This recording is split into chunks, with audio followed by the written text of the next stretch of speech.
RPG Book Club, the podcast where we play a little bit of a video game and talk about how it makes us feel. I am Sam Allman. I am Elias Sailor Eli Warren. I'm Maddy Grace Webben. And I am Nega Sam, almost gone now. Or almost here forever. We've almost defeated him.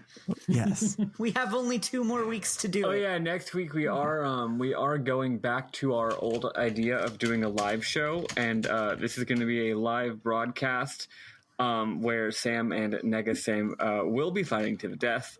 Yes. And for your amusement, and yes, we are starting a pool. Yes.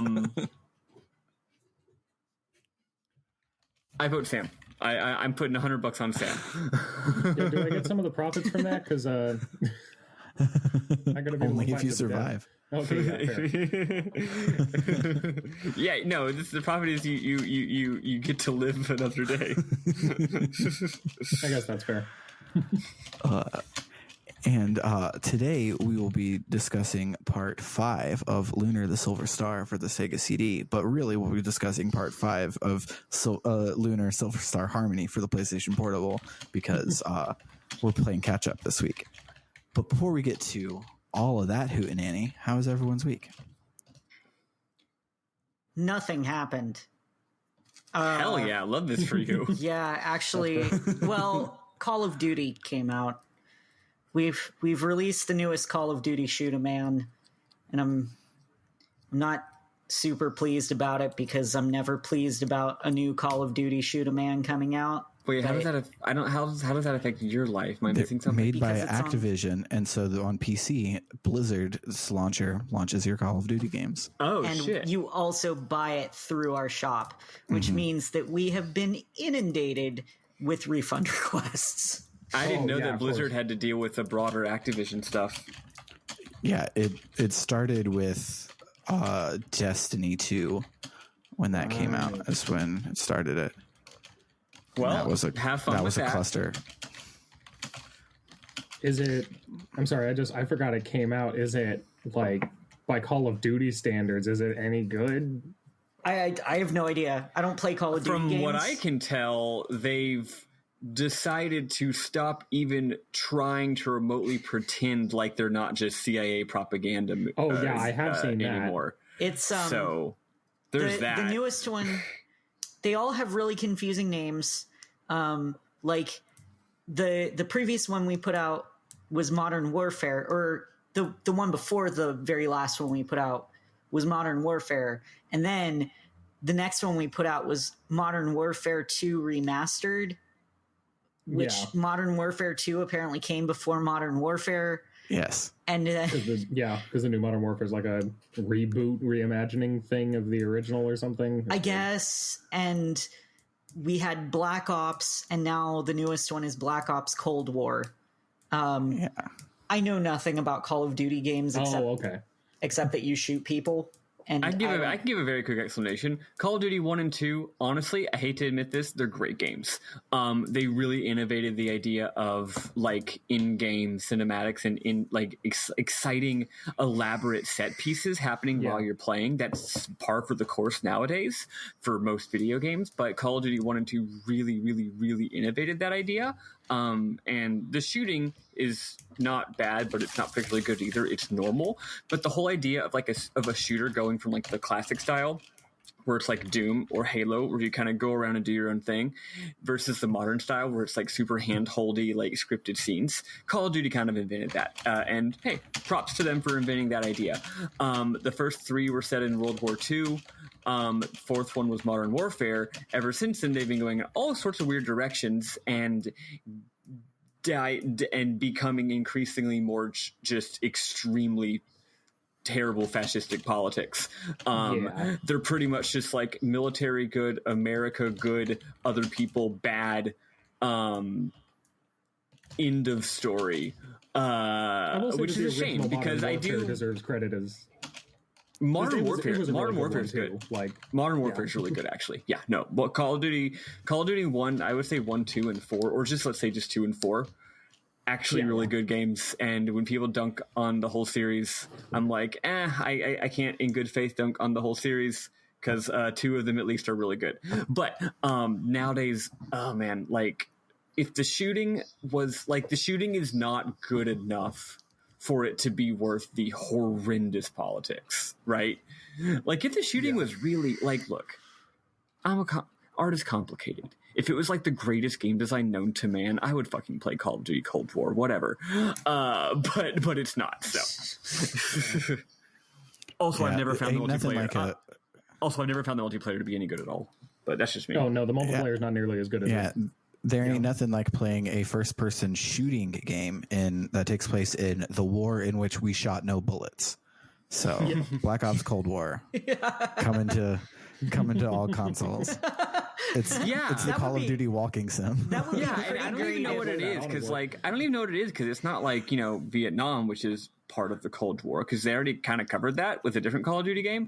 Actually, I did see the plot is that you're some kind of special ops forces. And it's like a Russian conspiracy.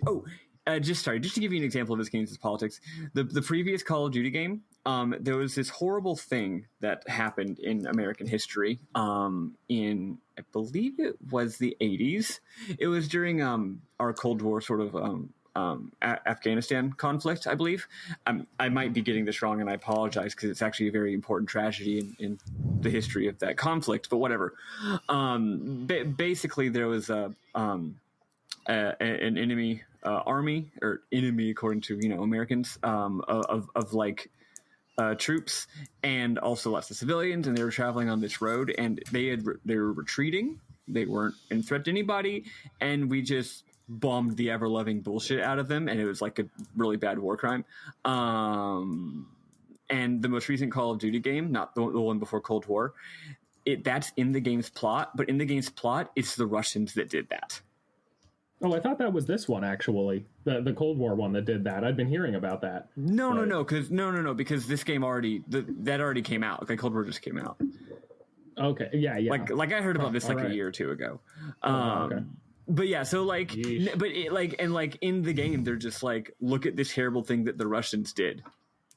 And they're just banking that you don't know your history enough to know, because heaven forbid you make the Americans look bad, right? Anyway, whatever. Wow. That's Call of Duty. But hey, and now it's making Eli's life annoying. Also, I have to deal with ads for that on my Twitch streams, because I don't want to be supporting that shit. But sometimes I'll tell my viewers, I'll say, hey, I don't know if they showed an ad for Call of Duty Cold War when you were watching my stream, but don't buy that game. Which would probably get me kicked off of Twitch if I was like, hey, don't buy the thing you just watched the ad for.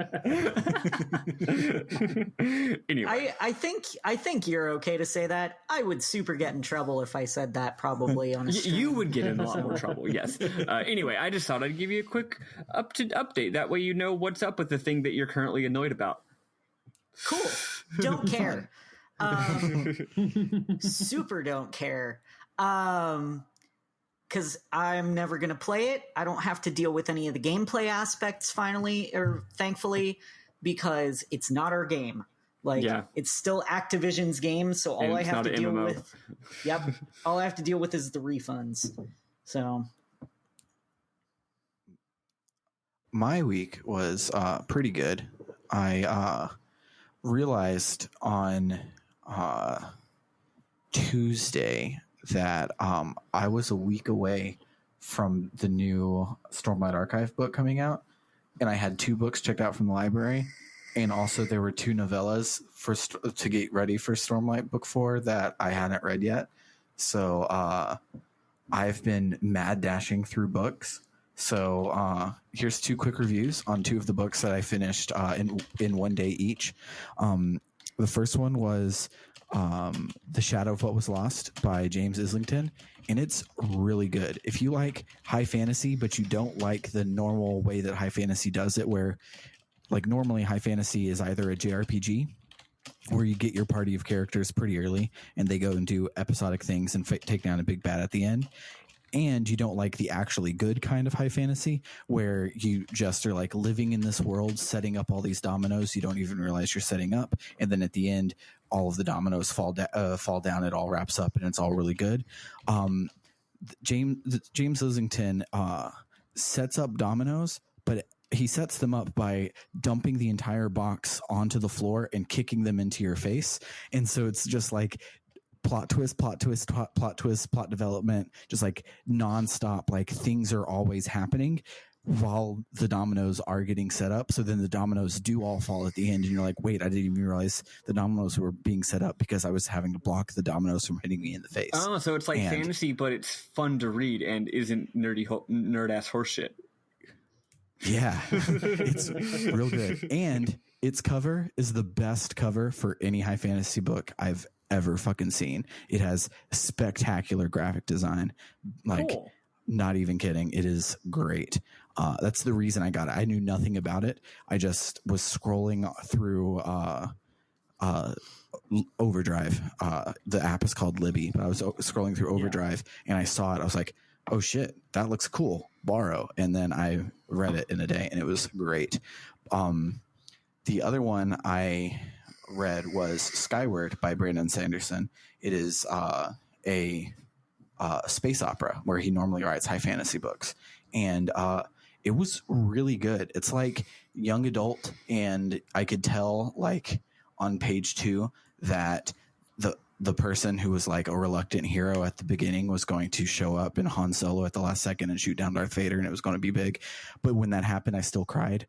So that's a mark of a good book, is when you can see it coming a mile away and then it happens and you still are touched. And it still gets you. Yeah.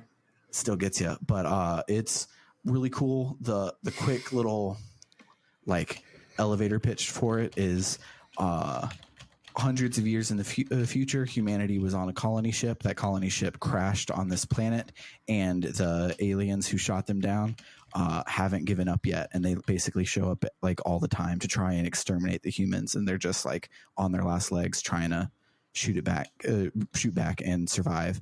And our main character joins a flight school to become a pilot. And that's the backdrop for all the space opera shenanigans that happen. And it's also really, really good. But that's literally the only thing I've been doing all week, is just every waking moment been reading to try and finish 4 goddamn books in 7 goddamn days. But Rhythm of War comes out on Tuesday, and I am fucking stoked. So I'll tell you how great it is again in like 3 weeks, because that book is really long. What about Maddy and or Negasam? How was y'all's week? I'll go. As usual, my brain's in mush and time has lost all meaning. I don't know what I did this week. But I'm pretty sure what I mostly did was a lot of reading. I've been getting back into, after kind of a pretty lengthy slump, of really going hard on like political theory and stuff, which I feel like I'm more knowledgeable than like most of my non-political friends, but less knowledgeable than all of my political friends. In fact, I think I just osmote ideas from them, right? But anyway, I've started reading a bunch of stuff, reading a bunch of Chibber, Miliband, read a big old thing about Kautsky. Haven't actually read any Kautsky yet, but I'm probably going to. I bought some books. I've been doing that most of the week, and it's been awesome. I love getting big things in my brain. New Jacobin dropped today. I read part of that today. It was really heavy, though, so I had to stop reading it after like 2 articles. Anyway, it's great, and that's mostly what I've been doing. Other than that, a lot of crying, due to reasons I won't go into. Just very emotional week, just one thing after another. Mm-hmm. So my girlfriend was like, oh, what do you do today? And I was like, mostly just cry. And they were like, why? And I was like, a lot of reasons. Some you would probably expect, some you probably wouldn't expect. That's it. That's me. One final thing I will go ahead and say, I am still waiting to hear if I get that job that I want. Oh, also, I did play another round of Twilight Imperium. It was awesome. Nice. I played that on Friday. I almost won, and then I didn't. Also, I could have won, but I did a hubris towards the end, and that caused me to not win. So Whoops. That game's awesome. But I still had a great time, even though I didn't win. Anyway, what I was going to say is, sorry, I had to get out there for Sam's sake, at least. What I was going to say is I am still waiting to hear back about that job that I really, really want. I don't know if I updated y'all, actually. I'm actually in the running for 2 jobs.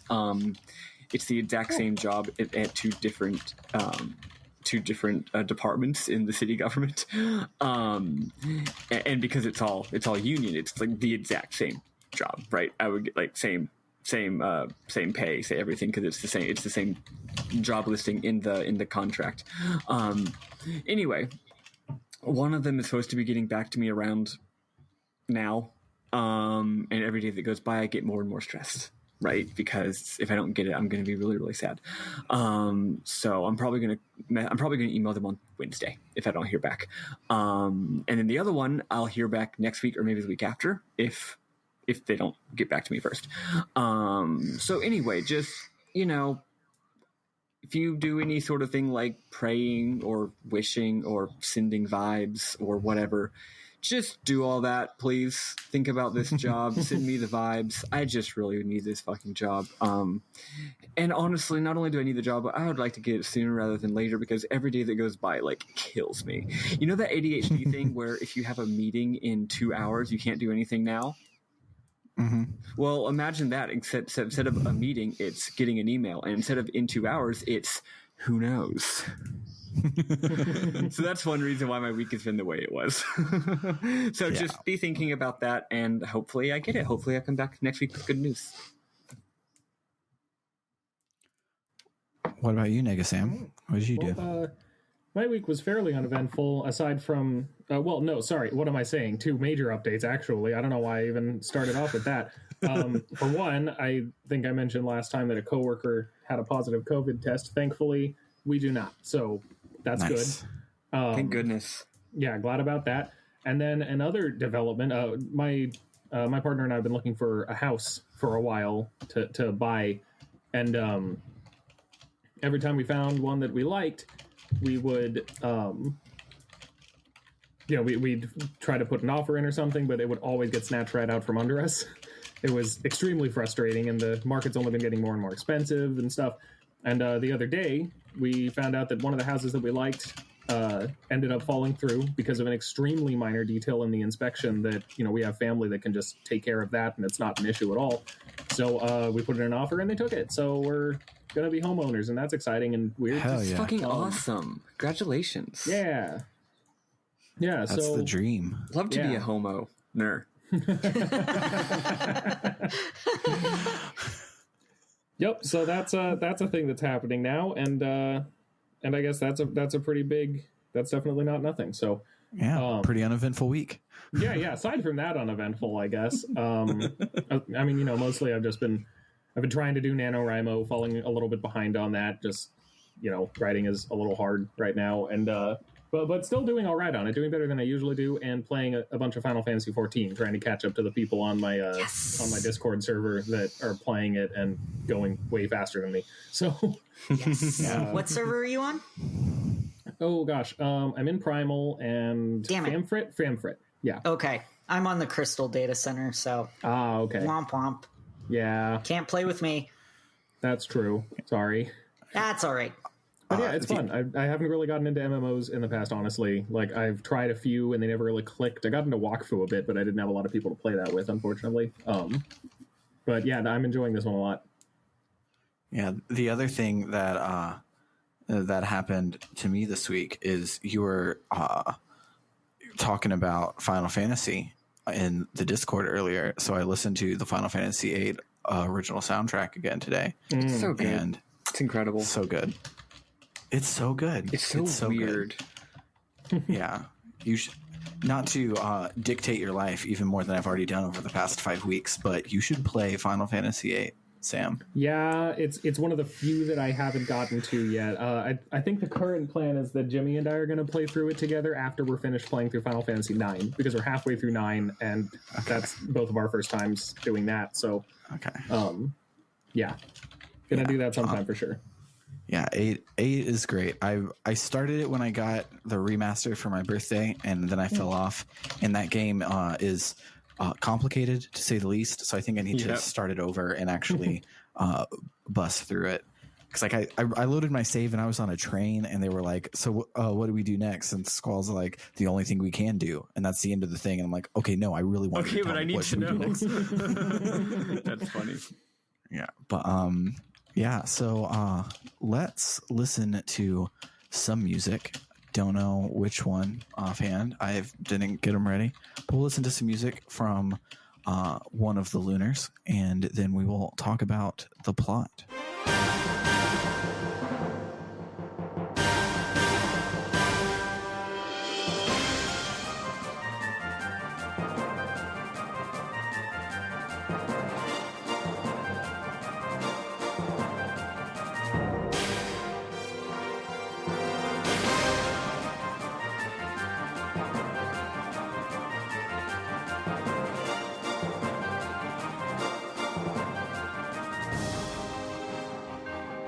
All right, so back in Universe B, we're still in PAL. We don't know what this whole frontier shit Maddy was talking about was. Mine, slaves? You haven't heard of any of these things yet. Nope. So Tornado gives us the Master Sword and says that it was passed down from chief to chief. This is optional because he's not standing in front. He's like over towards the back. Yeah, and, the guide I had said that Lake gave the Master Sword, and so I didn't end up getting it because I played ahead before Sam told me that it was from Tornado. So yep. I don't think I got it either, actually. Oh, well. Yeah. It's missable, but I feel like we'll probably get Dine's Sword unless this was supposed to be the stand-in for Dine's Sword. We'll see. We haven't got a better sword yet, but it's not like it matters this much. I ended up getting spoiled on some of it, but yeah, you can just cast Vigor, and then you don't need a new sword because you're good, and you'll just kill him the next turn anyways. Anywho, so we go back to Might's tower to get our airship, but he says it won't be done until the morrow, so we crash at his place. You can talk to your party while you wait in that good old Legend of Dragoon style. So good. And Jess and Kyle both fail at telling each other that they love each other, and it's great. I love comparing that to Alex and Luna. So good. Nash foreshadows at Mia that none of us are good enough to fight Galeon, and she's like, "Oh, you're just being like scared," and he's like, "Yeah, I wasn't like twirling my mustache and saying that you weren't good enough." So the next day, wait, sorry, who foreshadowed that? Nash did. So the next day, we're about to get on the airship, and Nash is like, "Oh no, curse my sudden but inevitable betrayal." And he says that Galeon is the best, and we all suck, and we can't go up against him. But on second viewing, when I was writing my notes, it's obvious that he's doing it because he's scared. And it's one of those that the writing is like really, really well done, at least in the Xseed translation. I don't know if Working Designs got the nuance down as well. Well, if you recall, the whole scenario wasn't really the same anyway, so I don't. Yeah. No, I mean Eli's Working Designs. Oh, Xseed I forgot that's also Working Designs. Yeah, and so I don't know if it was that nuanced there, but like doing it the first time, he was like, "I'm betraying you. I'm a stinker." But then we're doing the second time. It's like, no, nothing we can do is going to be good enough to stop Galeon. We should stop fighting, and maybe he'll let us live, and that's better than dying. Yeah, it was very clearly made out of so he's just a coward. And fear, and I loved it. Yeah, so he's doomer pilled. Yeah, so Hottie but a Baddie shows up to take Nash away, but not before Nash fries our airship's engine, so we are up a shit creek. Might says that fixing the engine is going to take months, and we're like, but why fix what you can just steal? We have that other airship that crashed. Let's just go get it. So we do that and bring it back. It's and I'm not even like skipping over a dungeon or anything. You literally dragon wings to the thief town, talk to the guy, get the thing, dragon wings back, and that's it. That's silly. So silly. But Might is like, "Oh, it's well made. Let me plug it in." So we climb aboard and sail off to the frontier. The camera, however, lingers, and Might mentions how he mentions how the resemblance between Alex and Lake is uncanny. Dot dot dot. Lake says, "I'm sorry, but you must undo what I have done." Dot dot dot, and fade to black. Don't quite know what that is, but I can guess because Wonder what that means. if you take two of the characters that we've seen so far and you overlay their character art, a lot of the lines line up. It's interesting because that twist happens in my game as well, and either I'm real bimbo, which, not ruling that out. I'm pretty sure mine had like zero foreshadowing. It may have, because remember, most of the lake scenes you've had so far have been optional, where like he's just been like standing around and you could just walk past him. Like true, but I have been talking to him like all the time. Though. True. So like no, I think it's just I think it's just not foreshadowed in my game, which is really funny to hear you say that it is in your game, like the way that you normally tell a story. Yeah. So, in the frontier, all of civilization is like behind a force field in a crater, and so we can't fly to get it. So we have to find another way through it. So we stop at the Talon Mine, where there are definitely none of our friends and family. It is a very different dungeon. But inside the mine, all of the Vile tribe who were too weak to fight in Zenobia's army are working in the mines for Galeon. It's a real Dragon Quest V ass situation, and they can't stop working for even a second, punishable by death. As we're making our way through, sounds like an Amazon. It's an Amazon warehouse. So, there's a landslide, so we rush back to help the people that are stuck. So then the cops come over and are like, "You can't stop working for any reason." And we're like, "Well, how about this reason?" And kick their asses. We're like, "Fuck the police." No, you go. They go. Tell me one good reason, and you clench your fists one finger at a time, and you go 1, 2, 3, 4, 5, and they go, "Those are good reasons." I was curious, actually, like, because there's a moment where, you hear the cave in and they're all like, "Oh, do you want to go back and help them? That seems risky." Because I didn't say no, obviously, because I'm not an awful person. Can you just not, though? Is that a thing that can happen? Or I don't know. I feel like it's probably a "but thou must," but I didn't you say no and then you walk away and nothing happens, and you go back and you say yes and progress the plot. Oh, you know what? I bet it doesn't actually. Like, I bet it does actually let you walk away, and I say that because there's a special item that you get if you do save the goblin. It seems kind of story important, though, for reasons we're coming up too soon, but... Maybe the story branches a different direction, maybe. Like briefly. Yeah. I don't know. Who knows? Because we're all goody two-shoes, and we're like, of course we'll help the people that are hurt. This game already is 2 different dimensions. We don't need to split the timeline further. For real. So after the fight, we leave, and then Facia shows up. Remember, she's the third hot chick that Maddy has never met. And she shows up and is like, shame. They saved that miner's life, even though it put them in danger, and we're their enemies. What is empathy? I don't know. So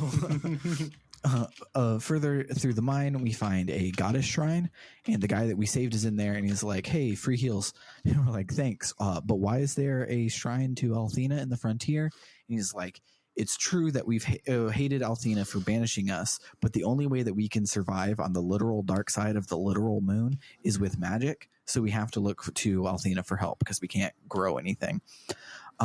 And he says that the Vile tribe doesn't know what humans are really like. They don't know that we'll sacrifice our safety to help others, so they just buy into Galeon's propaganda and seek to destroy us. Later still in the mine, Zenobia shows up, and she captures Jessica and Mia. She makes Alex and Kyle fight each other to save their friends, so we have a boss fight with Kyle. That's cool. Except it's not Undertale, so the goal isn't to defend. You just fight for 3 rounds and you deal no damage to each other because you're pulling your punches. I tried to defend. It is cute, but I was afraid like I was going to kill Kyle because I'm stronger than him now. But so you get a critical hit on the first hit and it immediately kills him. You're like, no, Kyle, no. Side note, his Japanese name is Killy, which I think is great. It's like, oh, this guy's really strong. He's really good at killing people. What should we call him? Killy. Killy McStabs. Killy McStabs. So Zenobia is like, dudes, I can tell you're not going for it. Kill each other now or I'll kill the girls. And then in like a really cool scene, Kyle is like, dude, Alex is really strong. I'm not going to die just for some skank ass hoe like Jessica. And then he just like rails on how shitty of a person she is and isn't worth saving. And he's just like going off on her. So then she is like, hey, no, fuck you. And he's like, hey, no, fuck you. And she's like, don't make me come down there. He's like, well, don't make me come up there. So he jumps up to where Zenobia is, like he's about to like fight Jessica. And Zenobia like loses concentration for a second, so Kyle like saves the girls and brings them down, and it's really cool. Good, I love that. And so we get ready for a big ass fight with Zenobia, but for the 8 millionth time, she just runs away and sicks a dumbass generic boss on us. So we beat it and make our way to the town of Caden. I say it's a town because they say it's a town, but really it's just a cocoon area where all the Vile Tribe members are in cocoons because they have to hibernate the entire time that they aren't working because there's not enough food and shit to go around.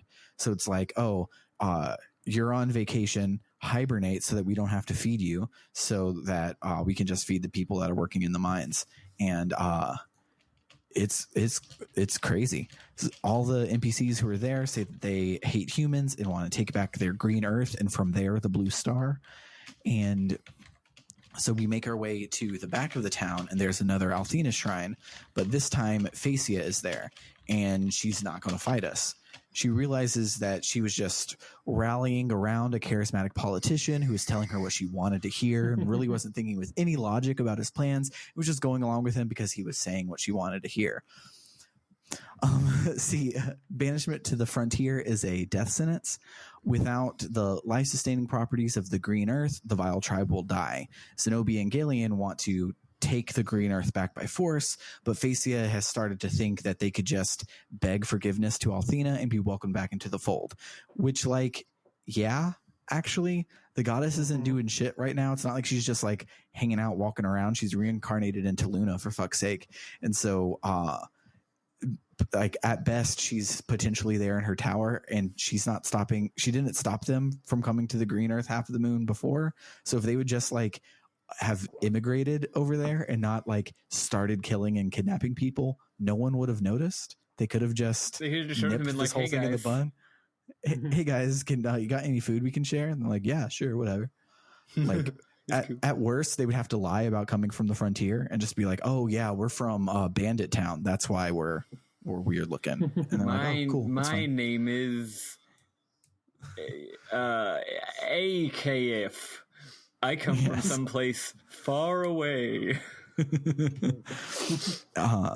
So Phasia says that watching us and how we're going about on our journey, she knows that the goddess would welcome them back with forgiveness. So she's now on our side and gives us the password to get into Ruid. Goddamn.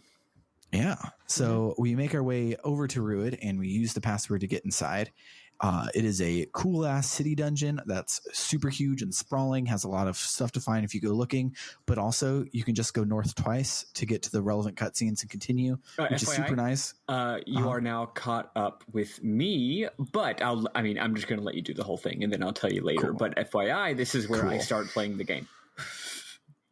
Nice. So, it's really nice that we just have to go north 2 screens because we have to backtrack through this a lot. Mm-hmm. And so it's like, here's this whole thing to explore. And because of course I'm looking for a treasure chest, it takes me like an hour to get through it. And then it's like, oh, backtrack. I'm like, oh no, what will I do? Oh, go south. Cool. I guess I'm done. But, then we make our way 2 screens north in the relevant cutscene place, and we come into a big laboratory type place, and some dude named Tabin, who we've never seen before, comes out to taunt us. He sends out his mobile magic masher, which is his new invention. This invention is a big golden dookie-shaped Iron Man suit for Nash. And Nash basically tells us that we're idiots for defying Galeon and we should have stayed back. He says, Mia, I did this for you. And she comes up to him and slaps him, which earns him a unique talking head sprite with a handprint on his face. It's really great. Oh my It's gosh, so good. I love that. And she says that if there's some huge calamity and only she survives, then that's not enough. If she couldn't live with it, if all of the people were suffering, so she's not here for her own safety, but to save everyone else. And Nash is like, whoa, I never thought about empathy before. Weird. So he decides that he was being a weakling by just trying to hide behind Galeon instead of standing up for what was right. He decides to join back up with us and fight Galeon. Too bad he's still in the poop armor, so Tabin remote controls him and makes him fight us anyways. And I want to take this moment to pause and talk about how broken limit breaks are in our game, because like this game is not boss heavy, which is really nice, but I still am I still refuse to ever use a consumable, and I use auto battle all the time, and auto battles do not use your limit breaks. So I come up to every boss fight with everybody having a limit break ready. Yeah. Mia's limit break is a 3 to 4 turn long 100% damage block, and her limit gauge fills up when she deals damage. So she'll cast that on turn 1 and then start casting her big ass spell for the next couple of turns. So then the team is maybe vulnerable for like 1 or 2 turns before her limit break is ready again. So it's basically almost impossible to die for me for the rest of this game. God damn. which rules in a way, but also limit breaks are pretty darn broken. But I wish I had them. I truly do. Yeah, I didn't know it was going to be like otherwise exactly the same, or I would have told you to just play the PSP version with us. I thought it was going to be more of a difference, but unfortunately, no. The only difference is we get nice things and you don't. Yeah, well, I had the different colored fluffy bugs, so you know. I get. In the end, it's a wash. Yeah. Meanwhile, I'm just over here grilling. Yeah. So after the fight, Tabin is like, I was just stalling you so that my real creation could be unveiled. Behold, a weapon to surpass Metal Slug, the Grindery. I worked really hard on that joke. I just want everyone to know it's a really, really I don't good get joke. why you changed Metal Gear to Metal Slug. What's the... Because the Grindery looks like a fucking metal slug. Oh, like literally looks like a slug. Yeah, it's good. It actually doesn't really in my good. game, so there you Oh, go. it really that's does in funny. ours. Good little triple entendre Thank you. there, Sam. Thank you. So we chase after Tabin, but Galeon is there. He's gloating that he's unstoppable. He does this in a very extended theater metaphor. He says that we are only at the end of the second act and that the climax is coming next. Then the castle turns into a big-ass tank covered in shitloads of guns and a force field, and it drives off towards the green Earth, half the moon. So we hop on our airship to try and board it, but we, of course, cannot get past the force field. Mia is like, I know how we can take it down. We have to hurry over to Vane. So we hurry over to Vane. And Limia is like, oh, it's come to this, hasn't it? Okay, evacuate the town. Mia, I'm so proud of you. Now go to the Silver Spire for the first time in Universe B. So we were headed over to the Silver Spire to focus all of the magical energy in Vane into one big Kamehameha wave and destroy the Grindery. Then we get a really cool anime FMV of Mia focusing all the magic like she's in a Goldarn Yu Yu Hakusho, while the Grindery is moving like it's in a Goldarn Ghibli movie, and then they shoot their shooties at each other like a Goldarn Dragon Ball Z, and it's real fucking That cool. sounds so dope. So then Vane comes crashing down to the ground because it gets hit by its shooty thing, and the Grindery's shield fails because it was hit by our shooty thing. And so we use the opportunity to go and board that bad boy. We roll up to it, and out come a shitload of mobs that we kill in one turn because our limit breaks were charged. Then another wave comes out that we kill in one turn because our MP is full and every character has an attack. Then another wave comes that the script decides that there is too strong for us, and then luckily arrows come in from off screen. Yes. Yep. Arrows shoot in from off screen, and it is Sharknado and RC Cola, and they have come to take them out for us so that we can head inside. We do so and then save for the week. what happens in Universe A, Maddy? Okay, so since that didn't take very long for you to get through, I have plenty of time to go through Universe A. So over in the Sega CD dimension, most of the stuff, about half of the stuff, had already happened. If you recall, last week we did the Flying Machine, did the Plague, went to the frontier, rescued all the slaves from the mine, did more shenanigans, and then went to the town of Marca, talked to the Elder, and he let us go down into the Black Dragon's cave. And then we killed his ass, and then we realized that killing the dragon with no O is bad. And also earlier I said I should have said happened instead of happened. We realized that killing the dragon is bad, and the bad guy is going to kill the goddess now. Oops, I wrote the bad guy because I forgot his name for a second. Anyway, so then we exit the Black Dragon Shrine back into the town of Marca. The person at the shrine entrance says, "Oh, hey, you're back. Hey, by the way, one of the slaves of Ruid escaped. She has blue hair and says she's looking for Alex. Oh, fuck, is it Luna?" We go to check, and no, it's not her. It's just someone else. But she knows Luna. They were both captive, and Luna helped her escape and said to find us and tell us Hatat Luna is being held captive in the Grindery, which we already knew, I think. Well, whatever. But she also gives us the Ruid key. We talk with the village elder, and he's like, "Oh, that's very concerning, Regalian. Well, the last thing you need to become the Dragon Master is Althena's sword. You gotta do it, man. Never mind that you killed all the dragons, but, like, you gotta go get Althena's sword. However, we don't know how to get Althena's sword, so we press onward to Ruid, since we have the key now. On the world map, we see Ruid as a normal-looking town with an enormous fucking monstrous metallic mountain looming over it. What the heck? We get there, and the graphics are beautiful, very colorful. In yours, was everything, like, green and purple? Did it look like fucking Wily's castle? No, it was generic steampunk town. I'll send you a screenshot. It's gorgeous. The town itself, in game it is, but in the anime cutscene it's not. The town itself is like a military base. All the captives are there either building robots, building the grindery, or conducting scientific research or engineering. Lots of workshops. Oh, I don't need to explain all this. I'm just catching it all up with me. It's more like a giant sand crawler in this game.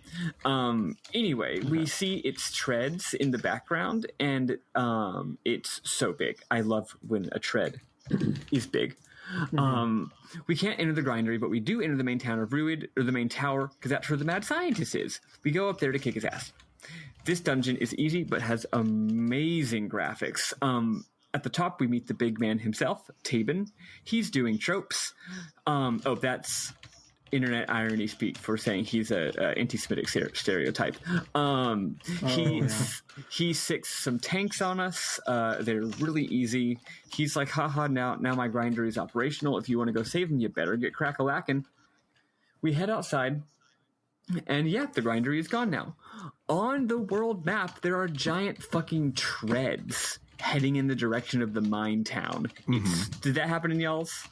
Yeah, it was really cool because I tried to use dragon wings and when it let me, and so I was like, crap, I guess I have to go back through the mine. But when you get to the world map, the crater that they were in has been plowed over by the treads. You can just walk out, and it's really cool. It's so neat. Anyway, they're going in the direction of the mine town, Talon. So we go there, and the most amazing graphics. I might as well say this now instead of Imam. Half the town is still... So Talon was originally sort of a hill town. Like, when you first go in, you're constantly, like, going up ladders to go higher and higher. In this game, well, you know how when they, like, need to make like a train track, they'll like blast into the mountain, so you see the normal curve of the mountain, and then it's just a flat sheer wall instead because they cleared out that for the train. That's what this is. So you have like half the town at the top, and then just a sheer fucking wall, and then you see that there's like tread marks, and then that's fucking cool. Half the town's just gone. And the way that they showed that three-dimensionality to show you how tall like the thing is so cool. Amazing that they did that in 1993 graphics. Anyway, we learned that the grindery did indeed just drive through, and it did kill a bunch of people. It's heading for the coast, but is nearby still. Oh yeah, I forgot to say. This thing operates on steam and needs an insane amount of water to function, so it's probably heading for the coast to refuel. We exit the mine, and yep, there it is. It's looming and terrifying. We get an amazing anime cutscene here. And this is where things are going to diverge a lot more. It's so we see it in an anime cutscene. It starts lighting up and shaking. And at the top, what the fuck? That's the goddess Althena, but she looks all evil. She's like summoning darkness. And then Galeon says, heed my command, use your holy light to defeat, use your holy light to defeat all who oppose me. Althena and the Grindery shoot an enormous Dragon Ball Z laser all the way across the world and completely annihilate Vale. Oh. They just blow it up. Oh. Which is why a second ago when you said the party heads to Vale, I was like, uh-oh. Vale just gets blown up. Back, it crashes to the ground. You can still go visit it, but it's crashed on the ground. And I think it's implied that pretty much everyone there died. Maybe they escaped, and we'll find that out later. Back in control of the party, we try to just walk up to the Grindery to go inside on the world map, but it goes into another cutscene. I won't explain it, but it's a really cool cutscene with like really quick edited shots of like a quick shot of Luna, a quick shot of Althena, a quick shot of Alex. Basically, it knocks us out and almost kills us. Alec wakes up a full week later in Reza. Oh, shit. Whoa. Our party members aren't with us, but we do find them around town. The sad music's playing. They're all really doomer-pilled. No one knows what to do. Like, how can we fight this? What are we going to do? But after a bit of talking, everyone gets their determination back, and they gear up to go save the damn world. Oh, Laika is here. He says, hey, Might's airship is finished. Are you ready to go? I thought this was a PNR, but actually it's not. Weird. Anyway, we say yes, and he reminds us that Althena's sword is the last thing we need, and that's in Althena's tower, hence needing the airship. He says this, and then he says, yes, let's go do that, Alex. Take my place to become Dragon Master. Wait, what the fuck? That's right, folks. Laika is actually Dragon Master Dine. Oh, shit. Anyway, we go to the top of Might. Eli, since that it wasn't revealed to ours, it was just heavily implied. Did you see that coming? No. I don't see things coming generally. Well, it wasn't heavily implied in mine at all, and I was very shocked. Yeah, I had my suspicions, but he has sure. he has some hilarious dialogue that I'll share in my memos. We go to the top of Might's tower, and he says the airship's done. Just head up to the roof to fly it. We go up there, and oh no, it's Zenobia. She's going to kick our ass, but Laika says, I'll fight her off. And then she turns him to stone. But then, even though he's stone, I guess he was still conscious and using his magic to, like, restrain her? IDK. We just go past both of them while this is happening, and we go to the airship, and Jessica flies it. There's a fucking dope-ass cutscene of her flying it skillfully, except, oh no, when we get close to Althena's castle, another barrier of energy destroys the ship. But we managed to crash land in front of the castle safely. Dungeon time, it's got great chanty music. At the top. Real quick, I love how this game is like, yeah, we gave you the HM Fly at the very beginning of the game, so you don't need an airship. So, but we are a JRPG, so you need an airship. So we're going to give one to you all like 1,500 times, and every time we do, we're going to crash it, so you don't have to worry about how that works. Well, we can only fly places we've been before, but yeah. At the top, there's a dramatic cathedral room, also a painting of the goddess. In addition to being really hot, she looks, quote, just like Luna.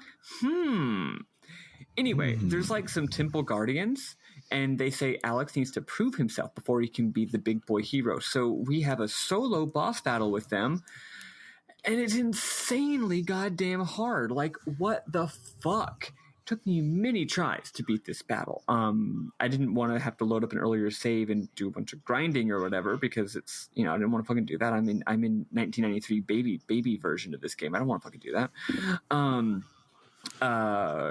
But yeah, I managed to be pretty smart with it too, actually. I mean, you don't have very many options. They have a lot of health.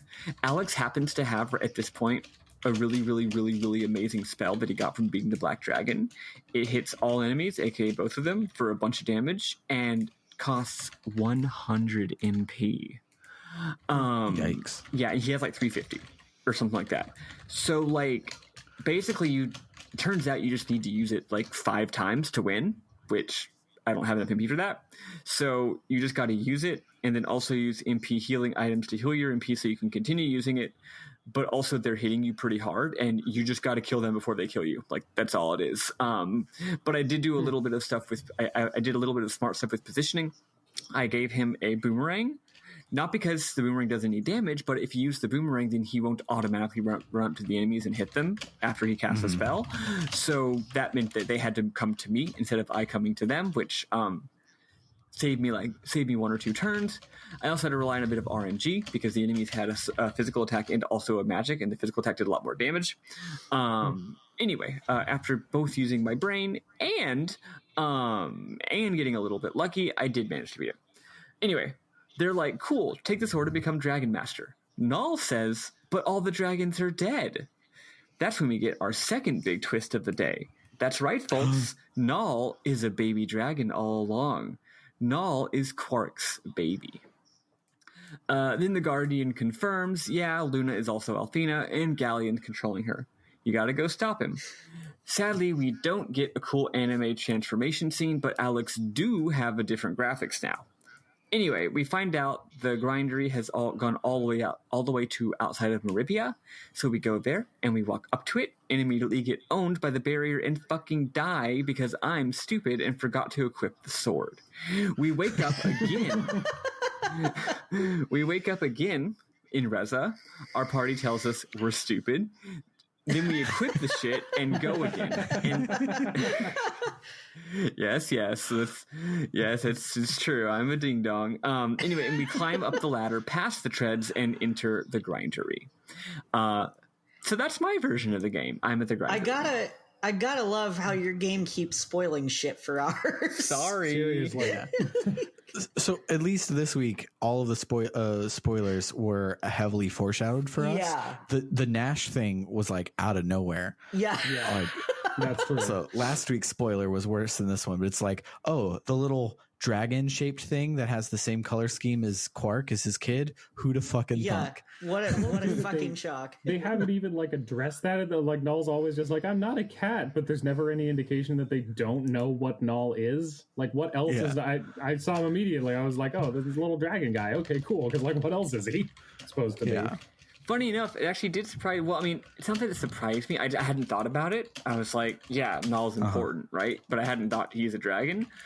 And then, when all 4 of the dragons died, I just didn't put 2 and 2 together because I just wasn't thinking about it. So I was like, wait, but we killed all the dragons. How do we get out of this predicament? Yeah. So it was actually a nice twist for me. Also, in the hype modes for from the Saturn on, the attract mode, I mean, you see Null transform into a big ass white dragon.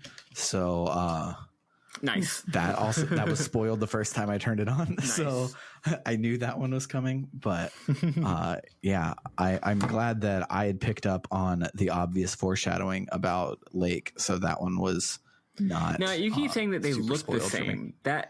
Why would they look the same though? He's not your dad. Yeah, I think it's because we're already Dragon Master.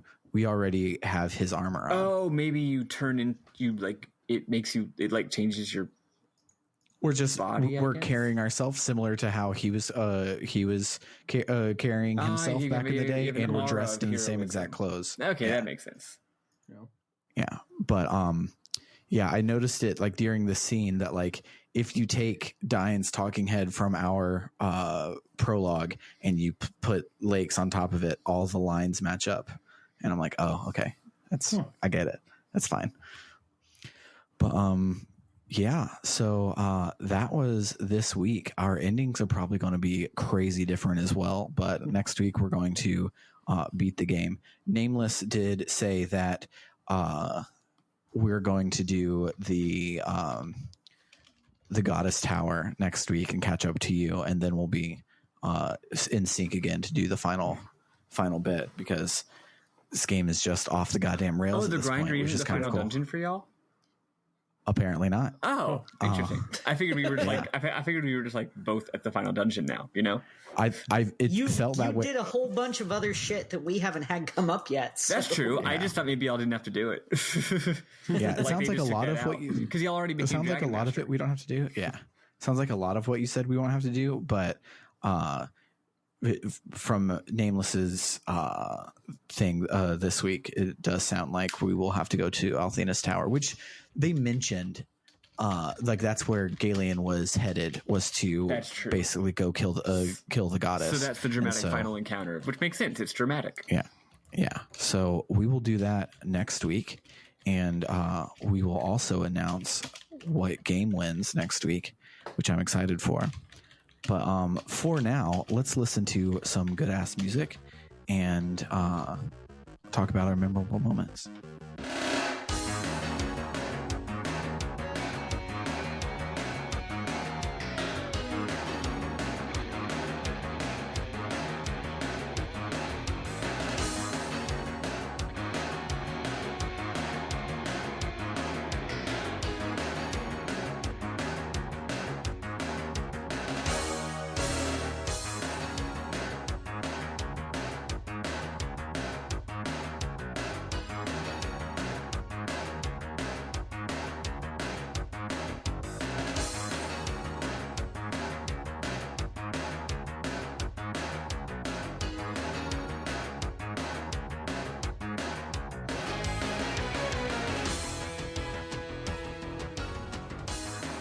All right, Eli, you said that you had some, and I don't want to steal them from you, so I do.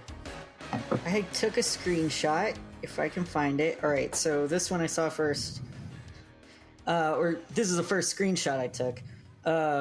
When you're in the Vile Tribe town and you go to the bar, there's a bunch of soldiers who are drinking. And you go up to the bartender and he says, "Sorry, but I ain't allowed to serve minors." MINERS. He literally can't serve the guys doing the mining. Yeah. The only ones who get drinks are these lousy no good guards. But yeah, I like that joke.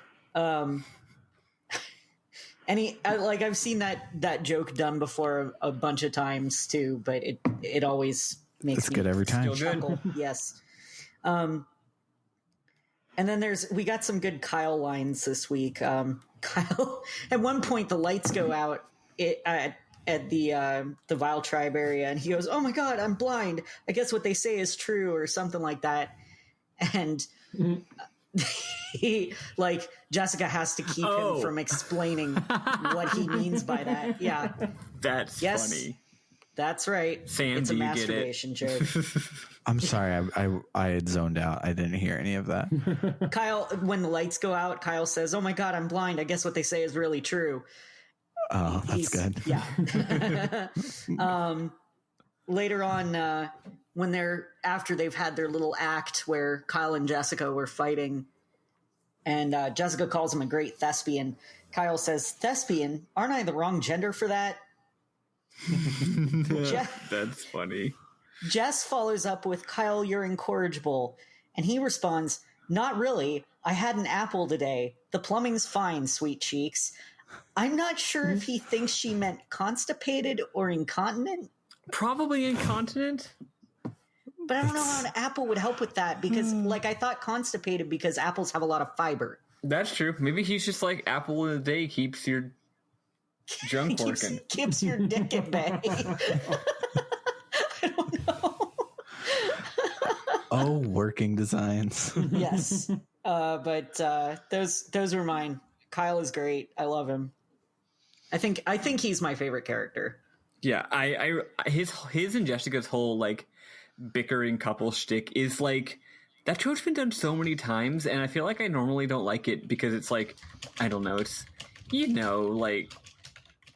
the whole thing where cishet couples just hate each other basically. I'm y'all need to good lord, you just hate your wife. What is wrong with you people? But no, they're hilarious. Yeah, I love it a lot. Did you have any more, Eli? No, I'm good. Okay. My screenshots are also how I took notes, so I have a lot to go through. So I will say a couple and then come back as I pour through my hundreds of screenshots I took. But when Nash betrays the party, Null says, "Ugh, this is starting to feel like a badly written adventure story." And I love it. It's so good. But let's see.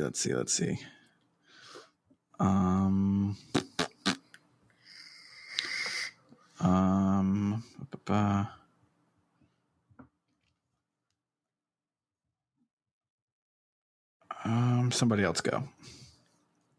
Sam, you do some. Sure. Let's see. On the topic of the way that things keep getting spoiled or whatever, like, honestly, I super hate spoilers a whole lot. So I'm very frustrated that is how that has been going. But I've also been pretty consistently impressed with, at least as far as I can say when I haven't actually played the Sega CD version, with how much more I like what happens in ours for the most part.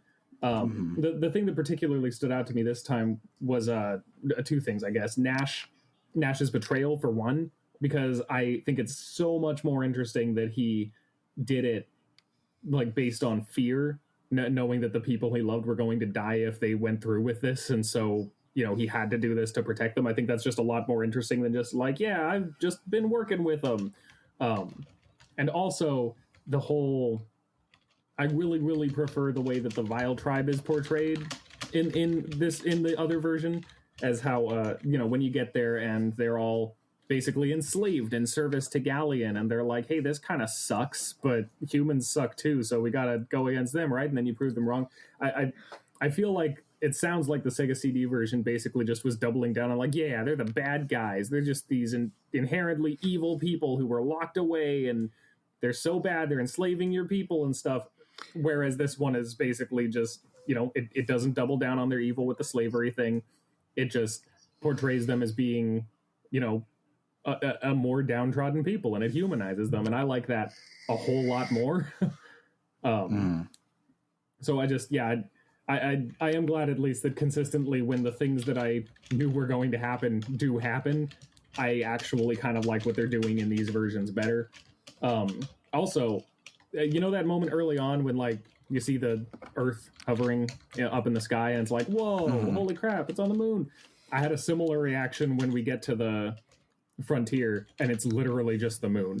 Like, yeah, it was a really cool moment of realizing, like, oh, I see. So whatever because, like, there had been some history books talking about how, like, this planet had been sort of magically turned green or whatever, but, like, to see that basically it's not all of it, and banishing the Vile Tribe to the frontier meant putting them back out on, like, the dead moon where nothing can grow or survive.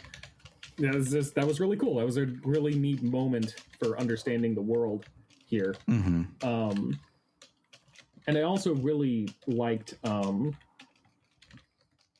I guess, back on the note of the way that the Vile Tribe is being portrayed, I liked what Facia said, basically, because she comes up and she's talking about how her people, like the Vile Tribe, her people deserve better, but like that it was kind of unjust that they were put here in the first place, and they deserve a chance at life.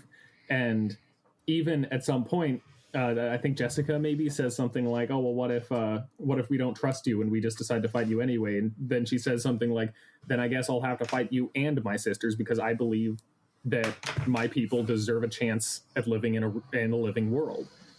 And I loved that whole thing where, like, it's sort of addressing that there are injustices in the past that need to be rectified, and she's not only determined to do it, but, like, there's not necessarily another good or bad cause that she's going to bend to if it won't work the way she's trying to do it. She's asserting their dignity in, like, a very powerful way, but, you know, not trying to, like, you know, screw over everyone else in doing so actively. It's just, yeah, I don't know. I really, really liked the way that this game sort of turned our perception of the Vile Tribe around. It kind of reminded me of those episodes in Book 3 of Avatar: The Last Airbender, where we spend some time in the Fire Nation and get to know all the people there and, like, see that they're just normal people too. It was some really good stuff. Also, I enjoyed laughing at Nash in the weird magic chicken armor. It was he looked like such a dork. It's so good. good. Yeah, that's my stuff.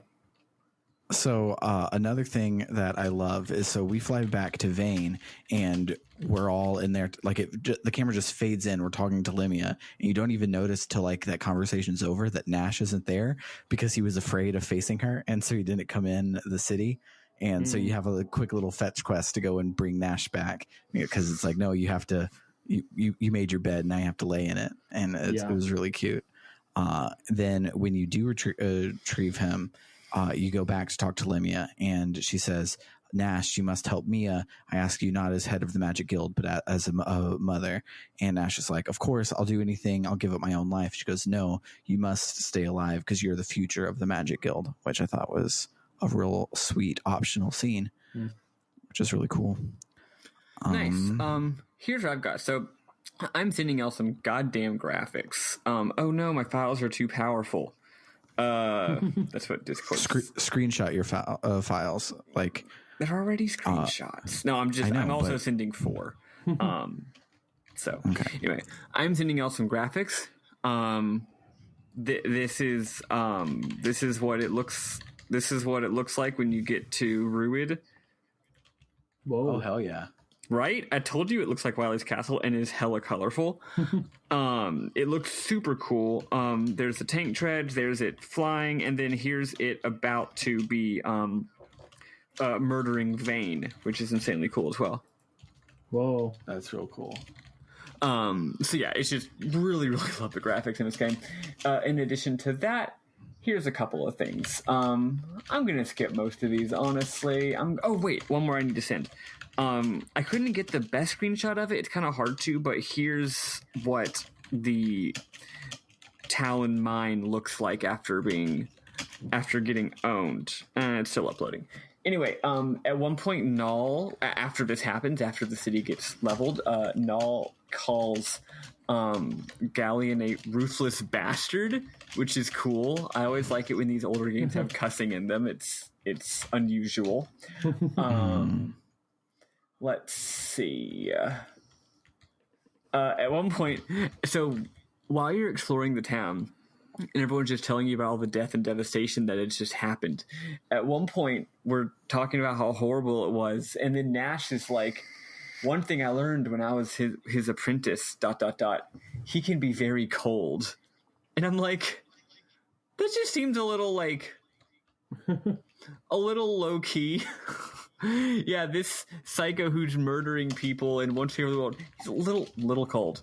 I did pick up on that. Yep, not the nicest person. Yeah. Also, when you exit the town and finally see the actual Grindery for the first time, Null says, Galleon's built a monument to his ego. And I'm like, again, I feel like there's more salient things to be talking about. Like, yes, but like also it's, how about Galleon's built a super weapon that will take over the world? Like sure, I guess if that's what you want to focus on. In addition, when you learn that Leica is actually dying, Null says, holy buffalo wings, talk about a plot twist. And my best line though is Leica. He says something like, yeah, that's right, I was dying. He's like, after my fight with the blah blah blah, I didn't screenshot this, but I screenshotted the end of it.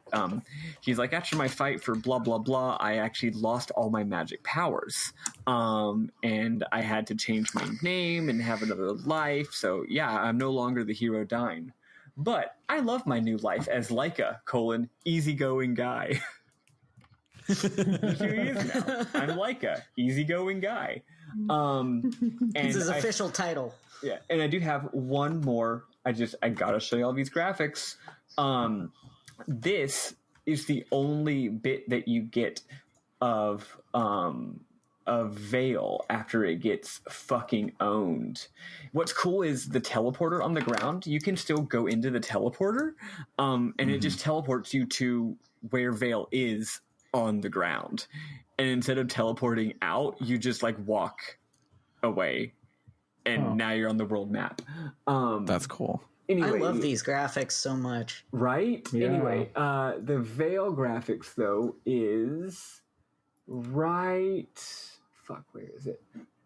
Here. And if you notice, there's like a little there's like a little ditch that prevents you from going and exploring the rest of the town. Look at all these fucking bespoke tiles that they use to make the thingy. Oh, wow. See that, right? Love that. Like, they're doing so much 3D that'll work with that sprite work. It's absolutely crazy. Yeah. That's so good. Whoa. Yeah. So anyway, games just got some real good graphics. Big fan of that. Yep. So that is it for me. Awesome. I think I had one more. I might not have. Oh, I really like there was a small little like through line this week of like in the Legend of Dragoon clone where you're talking to all your friends, Mia and Nash have like a moment and they don't talk about their feelings, and then when Kyle and Jessica have their thing, Mia at the end is like, oh, they obviously love each other. I wish that I still had someone like that in my life.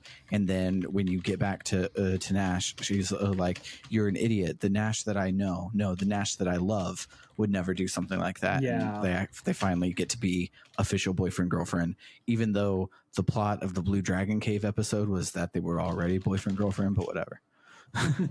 Very cool. They do that a lot this game, where it's like trying to be both will they won't they's, and also it's really obvious that they are, so they get coupled up a lot. But it wasn't official until just now, which I really, really liked. At this point, they actually like went on Facebook. Yeah. But yeah, that's all I got. Anything anyone else want to touch on before we get out of here? I do. Okay. Yeah, you go first. Sorry. So there's a bunch of little like extra things you can do to trigger some special items. Like one of those things is the boat at Lan. When you were going back and forth between Lan and the swamp. If you do that multiple times, it will trigger one of the special items later on. If you talk to what was the name of the mayor and Reza's daughter or granddaughter? Lily, yeah. Reza has a mayor? Quote unquote. If you talk to Lily over and over, so that Luna would say that she would play with her, later on Lily gives you an item. And so these items, one of them makes it so that you only do so some of the characters will do multiple attacks per turn. One item makes it so that you only do one attack per turn, but it hits every monster. Whoa, nice. Another item you can get gives you one extra attack per turn. And then the third item halves your MP costs. Nice. Yeah. So Alex is using the one that gives an extra attack every turn, and Nash has the attack everyone item, and then Mia has half MP, and it's really, really great. And I'm proud of myself for doing it. It didn't honestly take that much more effort. And I think I have every bromide that you can get up until the very end. Oh, nice. I have just the one that Nash comes with. Yeah, I didn't know there were more. Oh, bromide. We've already discussed what a bromide is. I didn't know there were, yes. I didn't know there were multiples in this game. Nice. Yeah. I found out that if you take Nash's equipment one and you unequip it, you can go into the items menu and press X on it, and you can look at it. And so it's just Mia like getting ready in her room or something. Is that bromide? But it's cool. I never thought to go and look for any more. Nice. But I actually had one more thing I wanted to share that I forgot. My little subplot. I told you my subplot where the mysterious shop owner ended up being Ramus, right? Yeah. I know that happened. Okay, cool. I wasn't sure if I had shared the resolution of that. Well, he mostly doesn't really give you anything that good, and it's kind of annoying. It's like, well, you have this little subplot. Why isn't it like, it turns out he's got all the best equipment, right? He did have some okay stuff that I didn't already own, some armor, and I thought of buying it, but I decided not to. later in the game, after she gets a bit more real, like after Vane gets destroyed, or maybe even before that, I don't know. At some point, the world becomes a bit more dire, right? And you go and if you visit him to see what's going on, because I just thought, what if it continues to change throughout the game? You know, that could be a cool little thing. Mm-hmm. Nothing had really changed about it, but he does have different dialogue, and he's like, Alex, I've heard that I heard that you're going to be saving the world, like behind you all the way, buddy. And then he's like, everything in my shop is free. Whoa. So now you can just buy the items, and it's mostly items I don't use, like items that do status effects, items that heal status effects, items that like cast spells. They could be interesting, but I've never bothered because the game is easy. But also like magic healing items, silver lights, they're free. So you just fucking load up. Oh man. Nice. Isn't that neat? Yeah. Really cool little resolution of that subplot. Not as interesting dramatically as it could have been, but because you're not getting anything new, but it is free. So now every dungeon I'm just like, well, sell all my dumb bullshit that I got in the dungeon that I don't need. I don't need the money, but I do need to clear my inventory, and then go stock up on silver lights. Hell yeah. All right. Yeah, so Nameless this week dropped a bunch of really cool knowledge on us. He did mention that we should go and talk to Ramus a lot this week, several times, in fact. Yeah, I did not do it. I actually did a couple times, and each time it was different, but I'm not going to share what he said. Yeah, I did not do it, but now that I might get free shit, I might go do it because I have no fucking silver lights. Because when you do auto battle, they're going to use them all the time, even when it's like Kyle. And I'm like, Kyle, you can just punch. Just go punch. That's rough. Just go punch them. Stop using items. And so I run out all the time. But if I can just go fucking get some for free, I will do it. But one of the cool things that they that Nameless mentioned is the only workings design voice actor to return in the PSP version is Ginny Magallanes, maybe. But she is Luna's singing voice, and she sings a whole lot of like JRPG and anime songs, and he linked a whole bunch of them, and they're really cool. But yeah, shout outs to Nameless for us. There's so much content that it's like too much to read, because he just comes in every episode and just blows up the Discord with a lot of cool content. So come to www.rpgbook.club for a link to our Discord where you can come and hang out and ask Nameless all your questions about Lunar. And he'll give you all the answers. Yes, but other than that, I do have one quick update. Oh, go ahead. I am dropping an updated poly shipping graph into the important into the Discord. Oh, excellent. There were some very big updates. It still looks ugly, but yeah. I'm very invested in this. Here's the thing. I don't think like Mia and Nash, I believe them making up. I don't see Jessica or Kyle forgiving Nash for that. No. At least not on a level that allows them to remain in any kind of like relationship. So that's gone. I had Jessica and Kyle with Nash, but that's not happening anymore. Aside from that, it's all pretty much the same, though I did add Alex and Kyle because that was brought up before, and I think that is good and makes sense. And then I had to add Fresca and Tempest. And the reason for that is because, for one, there is a very clear indication that Tempest respects Alex a lot. And I feel like there could be something more there, so I figured those two definitely together, which gives Alex a partner other than Luna. Oh, and Kyle, who was added last time. Yeah. But then also, they when they show up, like right at the end to save them, Jessica says something like, "Have I told both of you how gorgeous you are?" or something like that. So obviously I had to add that, turn that into a triad as well. Yes.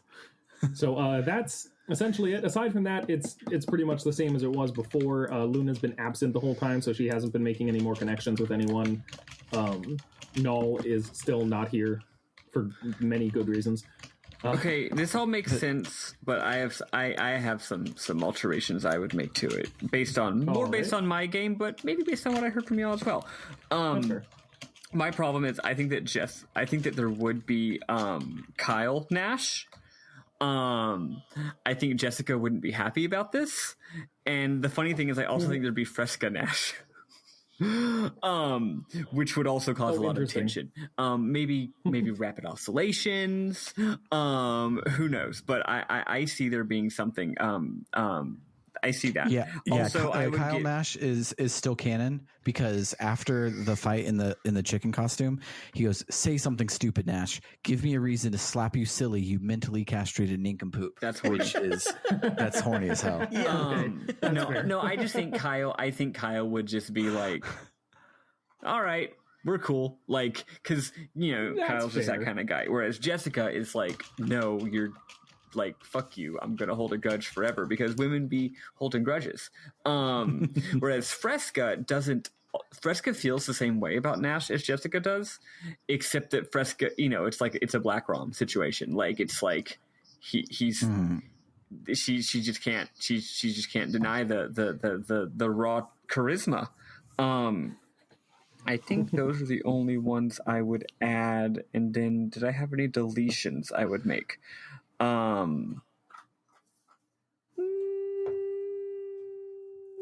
No, just adding this, so making it more complicated and a lot more. What you're describing is a healthy graph, whereas what I'm describing is a fucking mess. That's entirely fair. Speaking of shipping, it did remind me I had one more mem that I had forgot that I had found in my screenshots.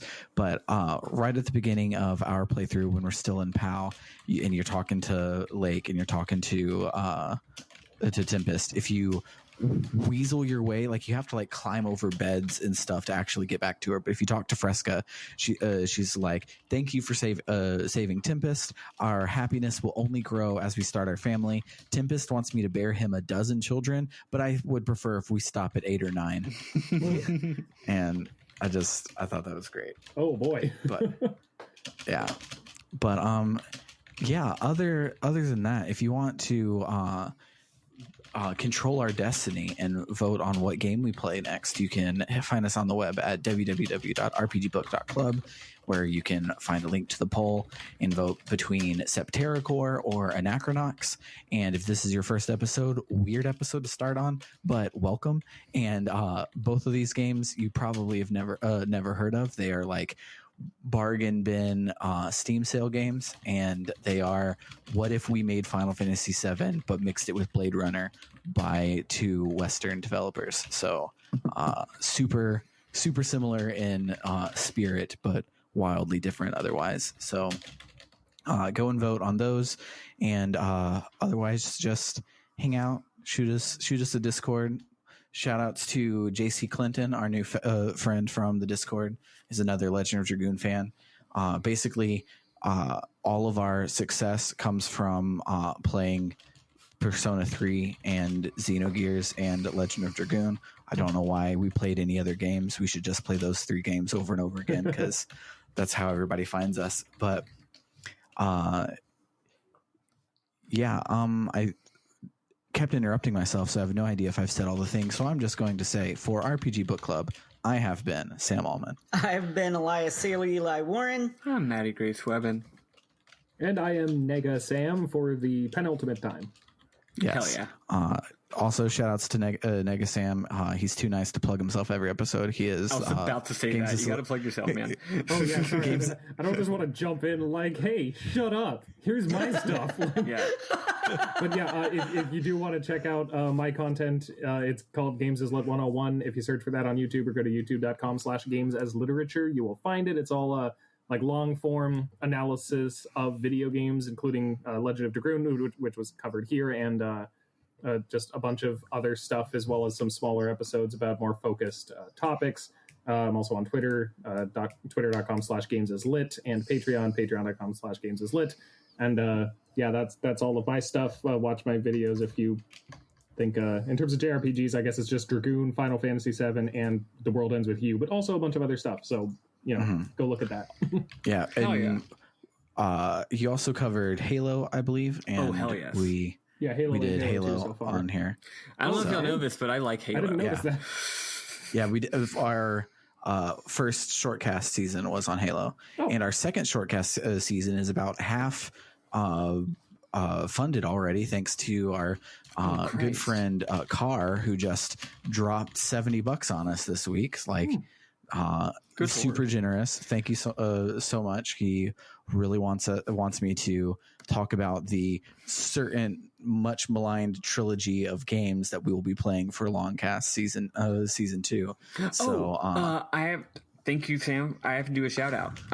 Our fan. go ahead. It's like Ring World, but without the vowels. Like Ring World. You know that fan that's in our Discord. It's Nega Eli. Right, Nega Eli.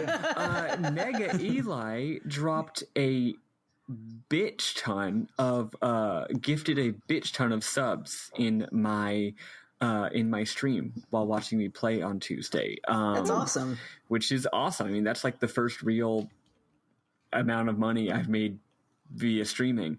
So that made me feel really good about myself, and thank both me and all of my fans who now are subscribed to me and can use my fun little emotes. Thank you so much, Nega Eli. Can't wait to watch me stream again next time. Hopefully there will be less sexual harassment of me by a viewer. Yeah, that wasn't fun. But whatever, I wasn't going to talk about it. It's enough for me to joke about, but not enough for me to talk about. So anyway, thank you so much. That was fucking awesome. I was losing my bonkers, especially when I went later and actually checked like how many you'd gifted, because it was all happening so fast I didn't know. And later I was like, oh my God, what a lovely fan you are. Cool. Yeah, he actually came to your Discord from my Discord, and I agree, he's pretty cool. Oh, Yeah. Nice. Yeah. So when are you going to bring Nega Maddy and just create your own like Dark Avengers? Now that I think about it, we really need to form like a, what do they call that trope where there's like another group that's exactly the same but opposite, and we're gonna make the Rowdy Rough Boys. Yep, and we'll do a book club podcast for what's the opposite of JRPGs? First person shooters, maybe. I don't know. not quite, because they still have like narratives, right? Like it's you'd be like You'd be the Madden Build- sewing circle. Yeah, or like city builder game. Actually, yeah, sports games are probably the absolute opposite of JRPGs. Yeah, the Madden. The Madden. What if I refused to do that? Yeah. Because I'm not making a podcast for sports games. I've tried playing sports games. It's tough to learn how to play a football game when you don't even know how to play football. They don't teach you that. They just teach you how to do football things. I don't even know what the football things are. Yeah.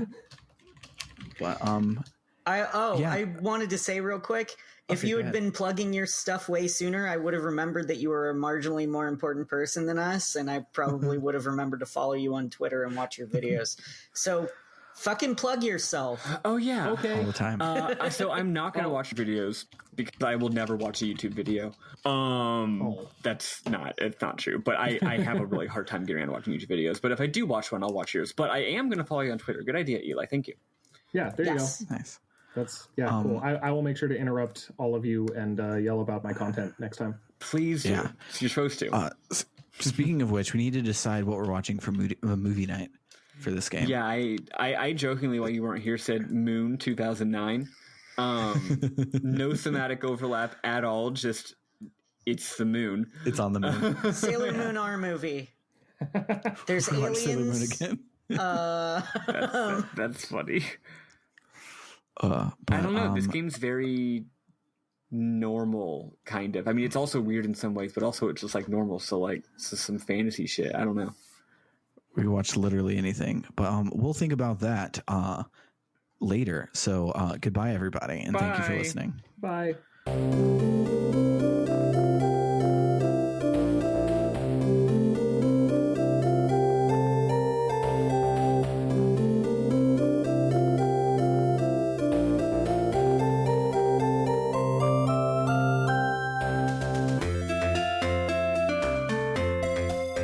I should throw in a Game Boy Advance Lunar track today. Good idea. Oh, don't put in Game Boy Advance music into our good God-fearing podcast. Maybe it'll be like the Mega Man Battle Network one where they just were like, this is the song that we sampled down to fit on the Game Boy Advance. Like you get the original when you buy the CD.